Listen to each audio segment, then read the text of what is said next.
한덕수 전 국무총리 소환 그리고 건진법사 전성배 씨의 구속, 바쁘게 돌아가는 특검 소식 박성배 변호사와 짚어보겠습니다. 어서 오십시오. 안녕하십니까? 네, 자 먼저 한 전 총리부터 보겠습니다. 오늘 오전 9시 반에 내란 특검에 출석할 예정인데 앞선 조사에서 준비한 분량을 특검이 충분히 질문을 하지 못했다고 하더라고요. 앞선 조사에서 나름대로 한 전 총리가 충실한 답변을 했음에도 불구하고 특검이 사전에 준비해둔 질문의 60에서 70% 정도만 소화한 상황이었습니다. 오늘 조사는 앞선 조사 연장선상이라고 보여지고 한 전 총리가 전격적으로 기존과 다른 입장에 진술할 가능성도 점쳐집니다. 무엇보다 특검의 시각은 한 전 총리가 비상계엄 사태와 관련해 실질적인 공모자로 보고 있습니다. 우선 계엄의 정당성을 확보하기 위해서 국무회의 소집을 건의했고 비상계엄이 선포된 이후에는 국무조정실을 통해서 정보기관 출입 통제 지시를 했을 뿐만 아니라 비상계엄 해제 의결 방해 의혹, 즉 추경호 전 원내대표와 통화한 부분도 집중적으로 들여다보고 있습니다. 이미 입건된 사후 계엄 선포문 작성 폐기 의혹, 그리고 국회 헌법재판소에서의 위증 의혹 외에도 비상계엄 선포 과정과 실행 행위에서 전반적으로 적극 가담한 공모 혐의를 적용하고 있습니다. 예. 자, 앞서 잠깐 짚어주신 대로 한 전 총리가 진술을 일부 번복했는데, 그러니까 계엄 선포문을 윤 전 대통령으로부터 받았다라고 인정한 겁니다. 그렇다면 사실상 위증 혐의는 성립된다고 봐야 할까요? 위증 혐의에 대해서는 자백을 했다고 봐도 무방합니다. 앞서 한 전 총리는 계엄 관련 물건을 사전에 인지한 바 없다고 주장해 왔습니다. 예. 그럼에도 불구하고 지난 조사에서는 계엄 선포문을 윤 전 대통령으로부터 받았다는 전격적인 입장 번복을 했습니다.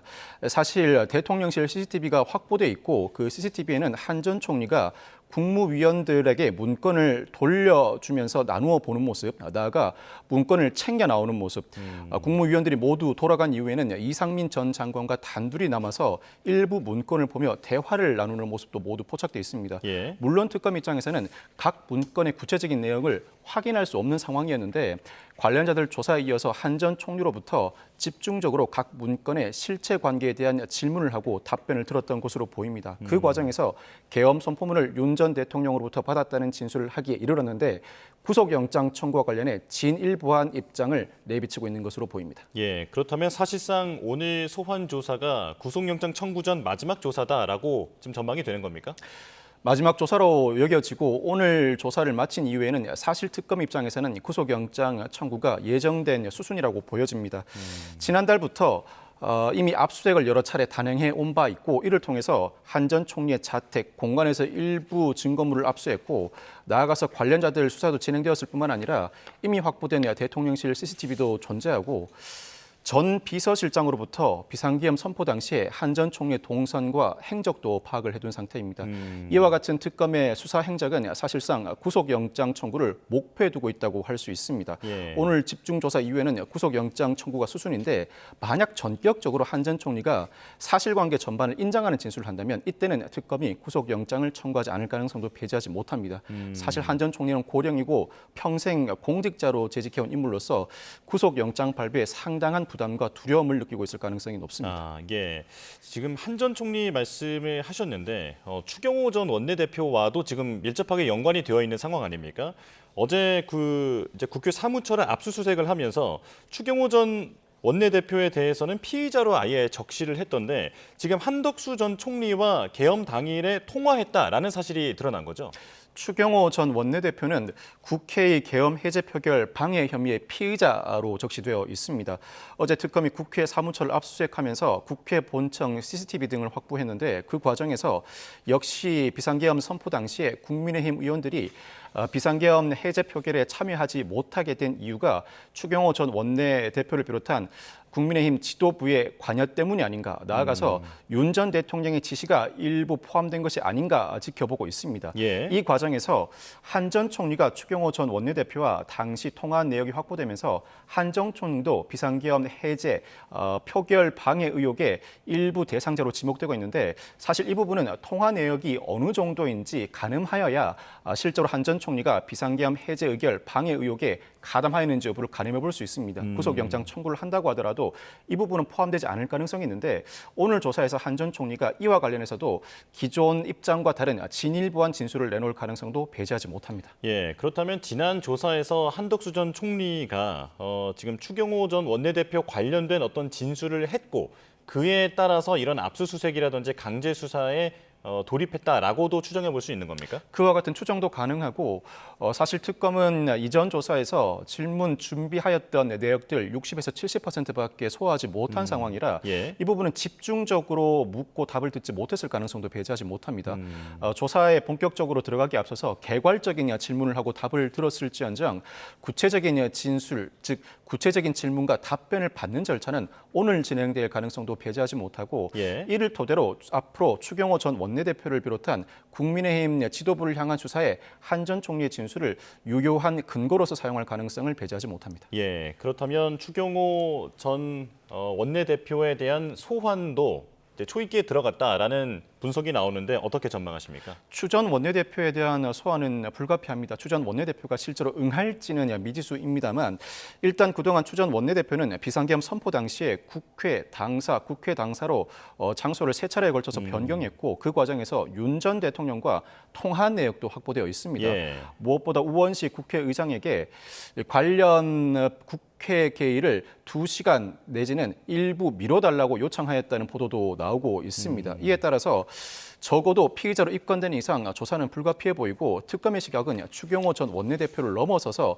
국민의힘 지도부 이를 또 넘어서서 윤 전 대통령이 비상계엄 해제를 방해하기 위해서 적극적으로 관여하였다고 보는 입장입니다. 추경호 예. 전 원내대표도 피의자이지만 더 나아가서 피의자 대상 범위가 확대될 수 있고 추경호 전 원내대표 등은 기본적으로는 직권남용 권리행사 방해죄가 적용될 것으로 전망됩니다만 상황에 따라서는 내란 방조 혐의가 적용될 가능성도 배제하지 못합니다. 예, 자 지금 저희가 화면을 통해서 이 시각 내란 특검 사무실 앞의 모습을 보여드리고 있습니다. 전해드린 대로 오늘 오전 9시 30분에 한덕수 전 국무총리가 이곳에 출석해서 세 번째 조사를 받게 되는 상황인데요. 자, 조금 전에 변호사님께서 그 특검은 이 내란 계엄 관련해서 한 전 총리가 깊이 관여되어 있을 것으로 의심하고 있다라고 말씀하셨는데 그렇다면 어떤 계획 단계부터도 한 전 총리가 관여되어 있을 가능성까지 염두에 두고 있겠군요. 사실 한 전 총리가 기존 진술과 번복된 입장을 낸다고 하더라도 윤 전 대통령이 비상계엄을 선포하겠다는 의지가 워낙 확고하여 적극적으로 말리지 못했다는 수준이라면 예. 사실 입건은 어렵습니다. 그런데 특검의 시각은 이 수준을 넘어섭니다.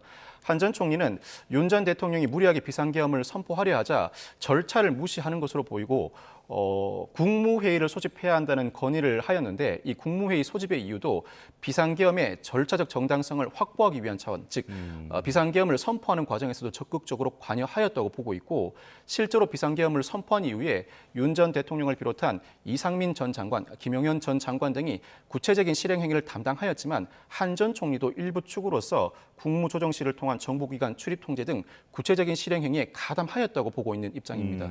앞서 언급해 드린 것처럼 실제로 국회가 비상계엄 해제 의결을 시도하자 이 비상계엄 해제 표결을 방해하기 위해서 추 전 원내대표와 통화한 거 아닌가라는 의심도 갖고 있는데 이미 상당 부분 혐의가 입증된 사후계엄 선포문 작성 폐기 의혹 나아가서 국회 헌법재판소에서 위증 의혹 외에도 이와 같은 혐의가 상당 부분 소명된다면 구속영장 청구와 발부는 사실상 자명하다고 볼 수 있을 정도입니다. 예, 자 오늘 한덕수 전 국무총리가 조사를 받으면서 지금 변호사님께서 전망하시기에는 전격적으로 그간의 입장과는 다른 진술을 할 수도 있다라고 말씀하셨는데 크게 한 전 총리가 받고 있는 혐의 가운데서는 국무회의를 왜 건의했느냐, 혹시 그 건의한 것이 계엄의 이 위법성을 알고 여기에 정당성을 부여하기 위해서 건의한 것이 아니냐라고 하는 그런 의혹이 있고요.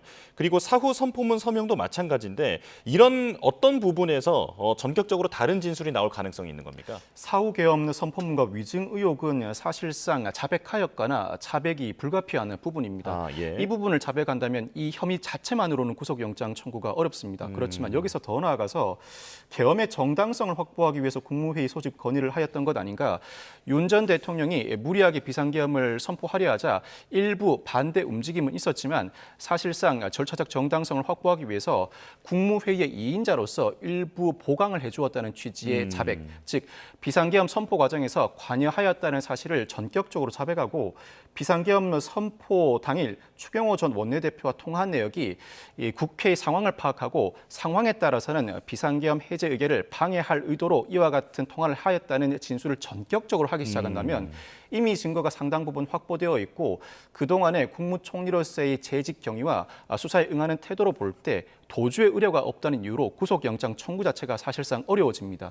이와 같은 자백이 상당 부분 확보된다면 물론 향후 재판 단계에서는 실형 선고 가능성이 급격하게 높아지겠습니다만 당장은 구속영장 청구와 발부가 어려워지는 만큼 무엇보다 구속영장 발부를 피하려는 한 전 총리가 전격적인 입장 변화를 암시하는 진술을 내놓을 가능성도 배제하지 못합니다. 예, 그 국무회의 그 건의한 이유에 대해서 법조계 일각에서도 또 다른 해석도 나오더라고요.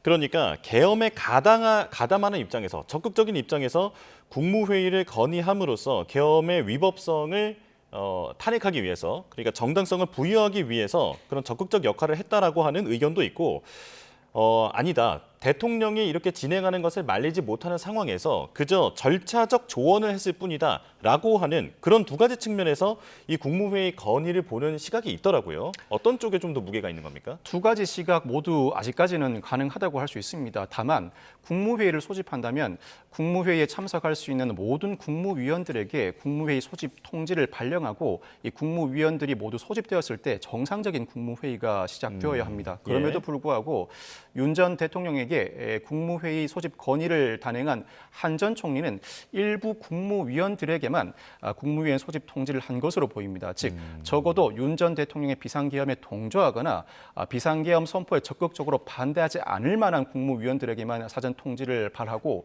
실제 일부 국무위원들만 소집된 상태에서 실질적인 내용이 없는 형식상의 국무회의만 진행하였다면 이는 사실상 비상계엄의 절차적 정당성을 겉으로만 확보하기 위한 일종의 면피성 조치로 여겨지는 것이 사실입니다. 예. 그동안 관련자들 조사, 즉 국무회의에 참여하였거나 국무회의에 참여하지 못한 국무위원들에 대한 조사가 상당 부분 이루어져 온 이상 특검은 당시 국무회의 소집 경위와 실제적인 내용에 대해서 상당 부분 인지하고 있을 것으로 보입니다. 이에 대해서도 한 전 총리가 상당 부분 자백을 하기 시작한다면 사실 구속영장 청구는 어려워집니다만 이 수준까지 자백할지는 지켜봐야 할 것 같습니다. 알겠습니다. 자, 잠시 뒤 9시 30분에 한 전 총리가 지금 보여드린 화면을 통해서 모습을 드러낼 예정입니다. 지금까지 박성배 변호사와 이야기 나눠봤습니다. 고맙습니다. 감사합니다.